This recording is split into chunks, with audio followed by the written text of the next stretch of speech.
椒的香菜合作伙伴京东超市，逛逛逛京东超市，春节不打烊。道道全傲娇的香菜，下节更精彩。道道全傲娇的香菜，现在继续。傲娇的香菜独家冠名道道全，油酸高达75%，道道全高油酸菜籽油。傲娇的香菜合作伙伴京东超市，逛逛逛京东超市，春节不打烊。如果把辣椒同湖南人的相遇比作是不期而遇的话，那湖南人和辣椒的共处则是一世相守。辣是一剂调味，齿颊生香；辣是一副良方，撩人欢愉；辣是一类性情，大度汪洋。辣椒辅佐了湖南人在历史舞台上叱咤风云，湖南人的真诚款待也让辣椒在神秘东方寻得了另一片故土。500多年前，哥伦布从美洲带回了辣椒种子，但是欧洲人从未把注意力放在辣椒身上。400多年前，辣椒随商船、水手和入侵者进入中国东南沿海，成为观赏花卉。怀才不遇的辣椒只好卷起行囊，跟随着被贬值的官员、漂泊的商人、流离的移民，一路向内陆迁徙，直到与湖南相遇。辣椒或许自己都没想到，辗转来到湖南之后，竟与这里的人痴缠至今。在与辣椒的纠缠中，湖南人予以极大的包容心和创造力，而酱制很可能是最早的技法之一。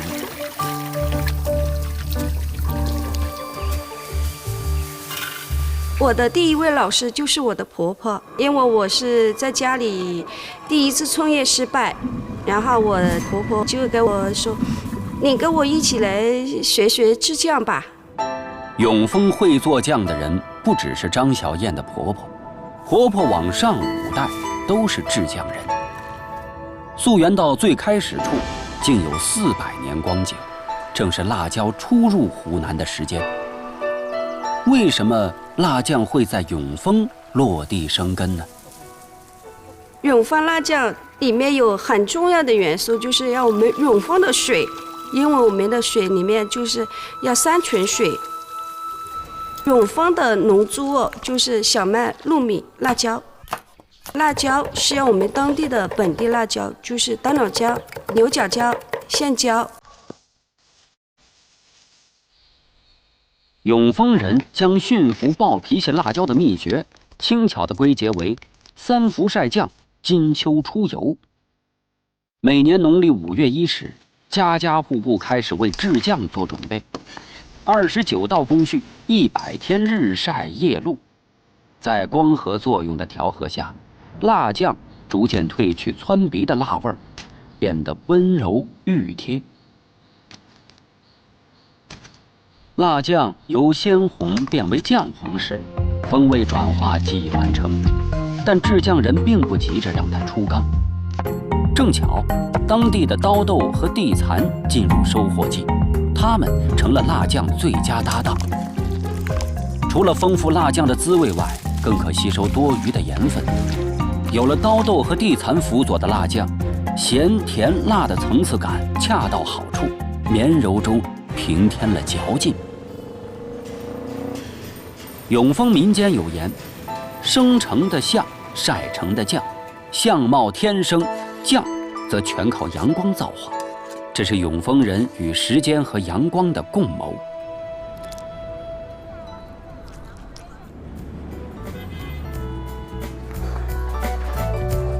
辣椒与中国的缘分微妙且深厚。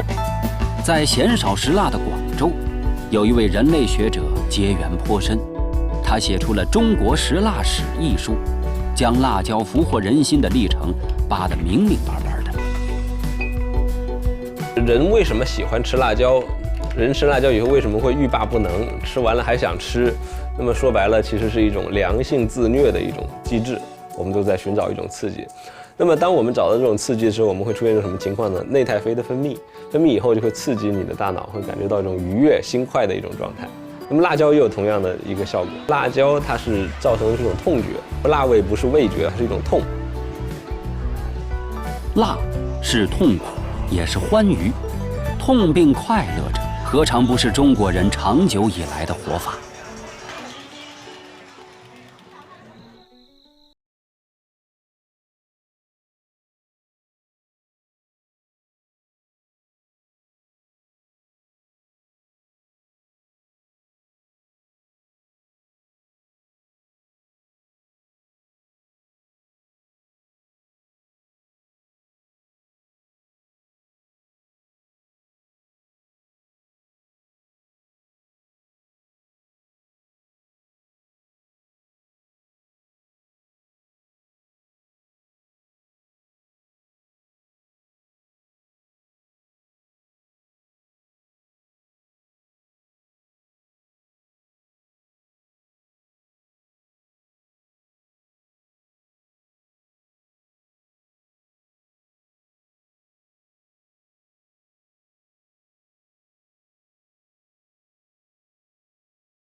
他那个绳子可以了，他那个绳子是现在也是搞辣椒可以。第一讲那种玩笑话个，那个4台同堂个不少，3台同行个不多。那也是。所以我现在我的预计呢是3台人都在搞辣椒。20世纪50年代，年仅15岁的杨义宏成了葛家乡青年农业试验场的厂长。也是在此时，开启了与土地和辣椒的不解之缘。而今，半个世纪过去了，他仍在坚守着他的辣椒人生。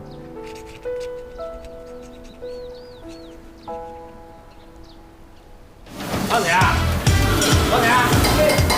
你这个大白菜配的有点太少了，这个没有给它数得清楚。2块甲鱼都上菜了吧？那甲鱼看着有点小啊，甲鱼啊，稍微看大一点。那个水煮的那个香干啊，那切薄一点，太厚了。辣椒的传入对于湘菜的崛起起着决定性的作用。没有辣椒，湘菜无以立足，这是实情，但同时也是误会。辣是一把双刃剑。借由辣的威力，湘菜得以披荆斩棘，成一方特色。同时，湘菜又被辣所挟持，显成唯一特色。如何在现代湘菜中复足遗落舌尖的本味之美，是时代交予湖湘大厨们的使命。因为湘菜有2000多年的历史，从汉朝开始的话就有食谱的记载，辣椒才传入中国几百年嘛。所以是先有湘菜，再有辣椒。辣已然是当今中国人的国民口味。一句我喜欢吃辣，不难找到同好。但是在古代，吃辣是平民的专属，上不了大雅之堂。辣椒曾面临着阶级的固化，位于食物鄙视链的底端。无论是在湖南也好，还是在西南山地也好，它这个辣椒始终还是一个穷苦人吃的东西。那么真正的这个上层阶级呢，一般来讲呢，它的饮食还是不辣的，因为它是有一个从这个下层到上层的一个慢慢的一个逆袭的一个过程。可以说辣椒是从平民开始，慢慢征服了绝大多数中国人的这个口味的。新化古称眉山，位于湖南中部。若要追溯湖南人的吃辣史，新化有一道特色美食不能错过，它便是三合汤。这是可考的曾国藩带红的辣味单品之一。据传晚清时期，曾国藩带着湘军子弟平定太平天国，一路就是喝着这味火辣辣带着蛮性的三合汤上路的。三合汤的制作，选嫩厚的牛肚皮切条，新鲜的嫩牛肉切片，细嫩的熟牛血切块，佐以八角、桂皮、茴香汤，浇上山胡椒油和米醋，再撒上辣末和香葱，一碗热气腾腾的三合汤便出锅了。新化梅山菜恰如其分地把握了湘菜的精髓，和而不同，辣而不烈。当地有十荤、十素、十饮之说，三合汤便是这十荤之首。呈现在锅碗中的酸甜苦辣，是新化的味道，更是这块土地的百样风情。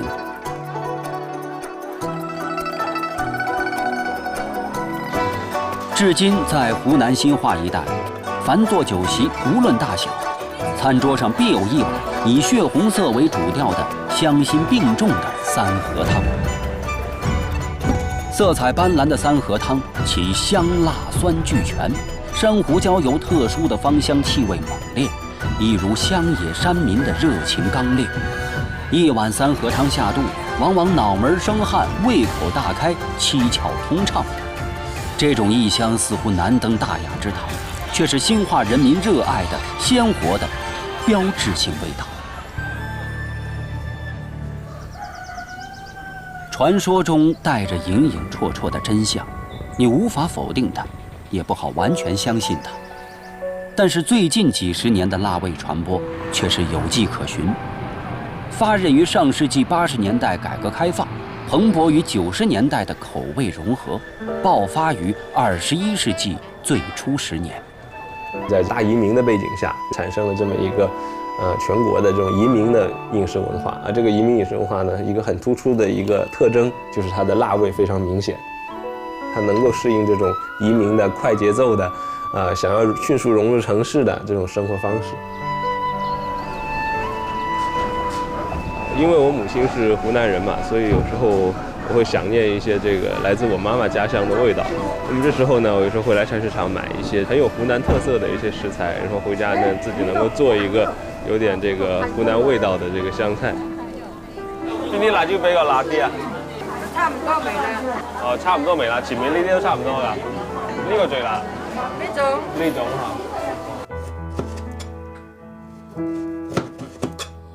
一般人认为这个辣椒是一个驱寒祛湿的一个东西，尤其在西南山地。那么实际上呢，这个世界上种植辣椒最多的地方都是那些又热又干的地方，比如说墨西哥，还有比如说泰国是比较热的。所以呢，这个东西呢，我们说它驱寒祛湿，实际上是一种心理安慰。辣是我们味觉细胞里最敏感的神经，这根神经上住着我们的乡愁。冬天的胃格外恋家，没有实实在在的香味，怀乡的哀愁就难以消退。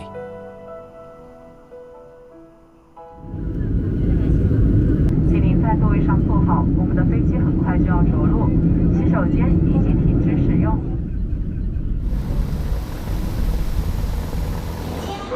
来了。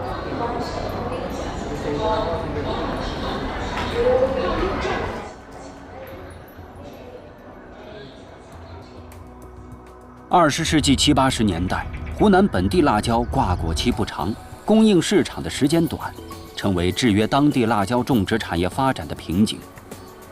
为破解这一难题，杨义宏组建了果蔬协会，带领乡民远赴海南种辣椒。海南夏无酷热，冬无严寒，年平均气温高，降水丰富，正是辣椒喜欢的感觉。从最开始的几百人，到后来超过5000人，种植面积5万亩以上，杨义宏“辣椒大王”的称号就这么传开了。给描述给你做的给你跟着。机制还是没得物理那机制好的。我选择农业专业呢，也是受我祖辈和父辈的影响。因为他们对这片土地的感情特别深。湖南人不管走到哪里，不管吃了多少山珍海味，都忘不了辣椒炒肉。在湖南，估计没有人反对一个说法：不管是农妇还是星厨，辣椒炒肉永远是一个人是否会做菜的门槛儿。得益于就地取材的新鲜，同样一碗辣椒炒肉，在农家的灶台上不需要过多调味，一勺盐足矣。旺火逼出猪肉的油脂，青线椒肉质更清脆，两者相互交融，呛出诱人的香气。上桌时，一碗朴素的辣椒炒肉，每个缝隙都冒着鼓鼓的热气。肉片连同辣椒一起吃下去，在他乡，似乎没有比这更幸福的事。各种不同的味道的辣椒，要都来炒一片，看哪一种辣椒最好吃，要把那个品种搞出来，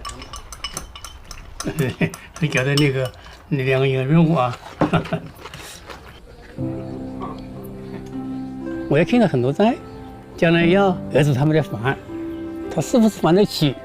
他有不有这个饭的心理？会不会埋怨我？半辈子在辣椒种植事业上的辛勤耕耘，也给杨义宏带来了一定的经济回报。但这些钱都被他悉数投入进了他深爱的辣椒事业。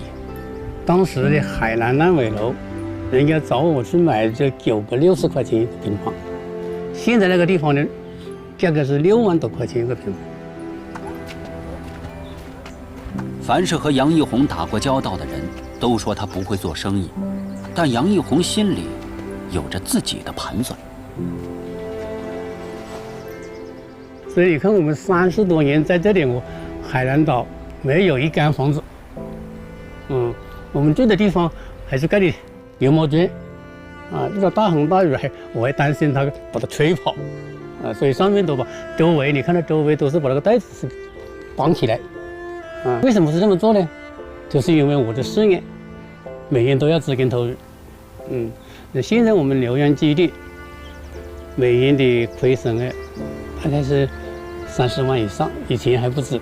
我觉得最不能理解我爷爷的就是像我们留园基地那边的一个投入，他在那里投入了非常多的精力和时间，花费了很多的一个金钱，但是其实来说那边的收益是非常小的。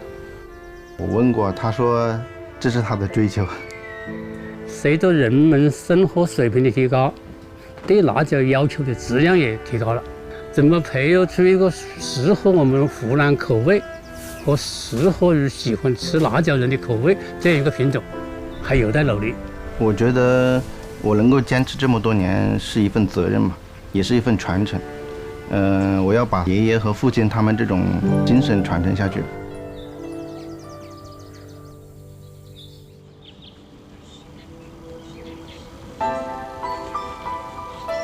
坚持纯手工制作，既是永丰辣酱的特点，也是永丰辣酱的痛点。天然晒制受制于光照的要求，一年仅能生产1季。因为我们的气候要有影响的，就是要有30到40度的温度，才能晒出好的辣椒酱来。鼎盛时期，永丰辣酱年产量最高曾达到1500万吨。然后便开始走下坡路，最终被辣酱行业后起者超越，而今更是鲜为人知。如何把这份从婆婆手上传承下来的手艺和营生继续下去，张小燕在不断寻找着出路。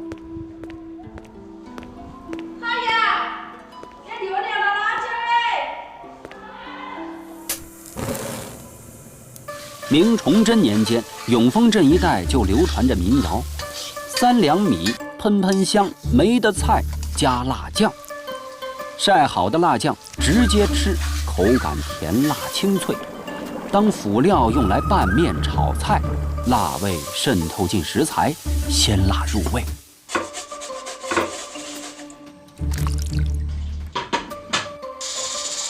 扣肉，湖南人最寻常喜爱的席面菜之一。张小燕用自己做的永丰辣酱炒扣肉，让习以为常的家常菜有了出奇制胜的口感。甜辣鲜香的辣酱大大稀释了脂肪的油腻，辣让扣肉有了灵魂，添了令人垂涎的风情。吃饭了。这个就这么干。这条三叶。这三叶这子的辣椒小得很嘛。小得很。这只是小的话吧。小的话。现在我女儿也是这么说，妈妈，你为什么奶奶教你做辣椒酱，为什么不教我做辣椒酱呢？我很喜欢吃辣椒酱的。女儿小小年纪就表现出对制酱的浓厚兴趣，让张小燕倍感欣慰，也更为笃定。我们祖一辈的东西不能到我们这一代把它遗弃。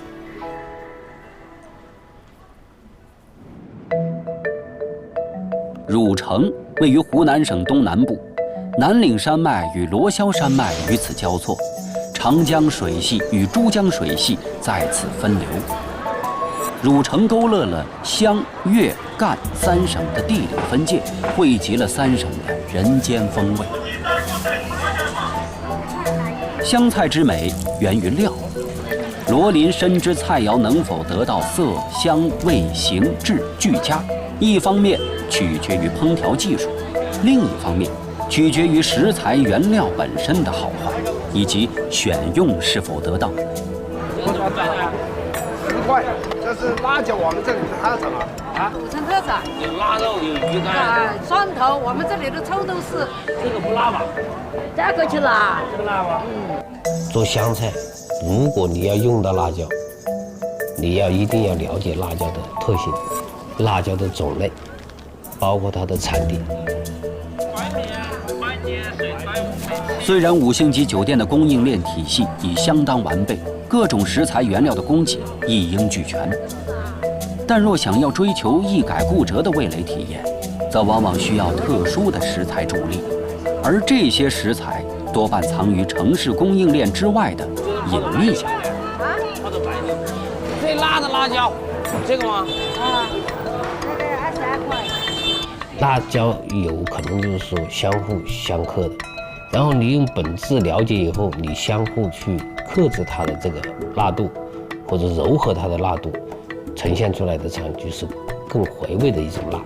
所有的辣椒的菜品呢，就是说不是简简单单的就是看着是辣的，其实厨师可能用了很多的这种方法去调和它。所以这一块呢，就是说辣椒呢，在这个湘菜当中呢，是起了彰显特色的一个作用。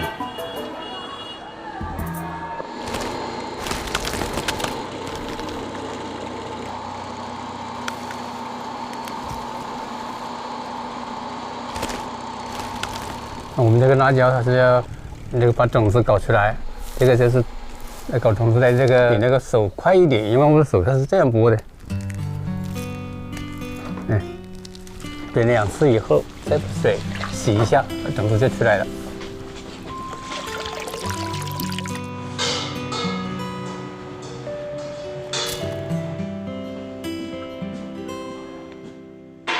一屋2人，3餐4季，平淡岁月中的同舟共济与相濡以沫，支撑着杨义宏一意孤行的辣椒人生。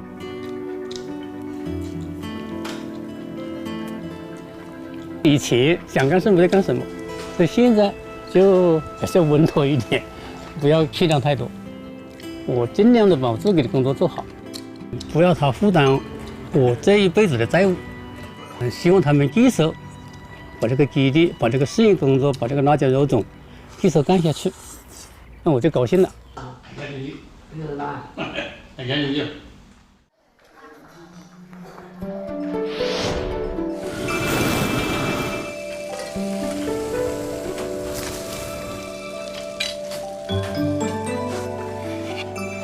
湘菜的重点在哪里呢？其实它是以味为主，这个食材的本味，加上你后天的加工方法进去，凸显它的这个本味出来。然后呢，辣是以辅助的产品形式来出现的。湘菜的灵魂源自于湖湘人本身的这种性格或者是文化底蕴在里面，他敢于尝试所有新鲜的食材，敢于尝试所有的没有的味型，他敢于去挑战这个东西。全辣宴是罗林潜心研发的作品，14道菜道道都有辣，道道辣不同。永州血鸭是老牌香味的古法新制，臭豆腐小龙虾则是新派香味的创意融合。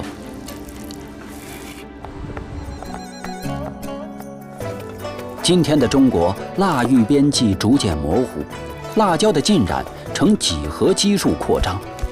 全辣宴是罗林写给自己的一份答卷，关于湘菜的过去、现在与未来。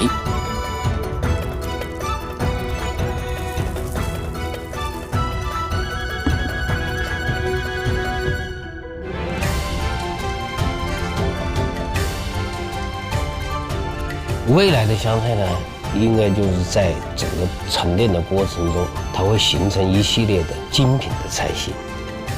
这个湘菜的道路会越走越长久，越走越有味。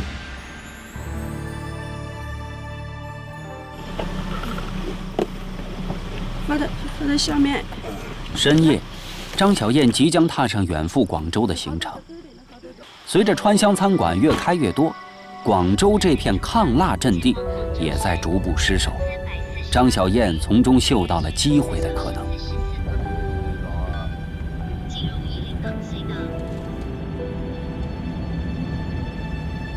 为什么我要做传统辣酱，不做其他的商业化的辣椒酱呢？因为我觉得我们永芳辣酱是最好的辣椒酱，也是最好吃的辣椒酱。我们不能遗弃，我们不能把它这样子丢掉。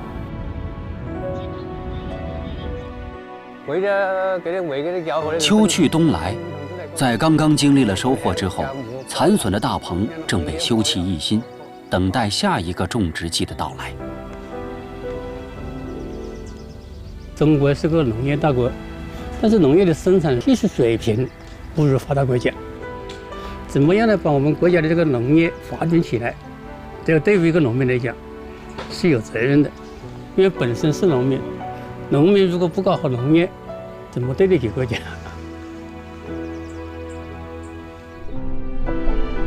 食味、知味，既是厨之道，亦是食之道。我希望我们做的湘菜呢，给食客留下的不只是一个辣字，而是一个五味俱全的湘菜。辣椒漂洋过海，从异域传到湖南人的生活中，湖南人便再也舍不得放手。湖南人不仅仅是辣椒的食用者，更是种植者、驯化者、研究者、融合者。辣椒重塑了湖南人的口味、性格，甚至民风。湖南人也改造了辣椒的味觉口感、烹饪技法和食用形态。辣椒和湖南人似乎天生一对，互为打开彼此的最佳方式。油酸高达75%，道道全高油酸菜籽油，提醒您下期看点。我们要掀起一场新的浪潮。它有淡淡的太阳的味道，我觉得 OK， 这是一个学习成绩很好的辣椒。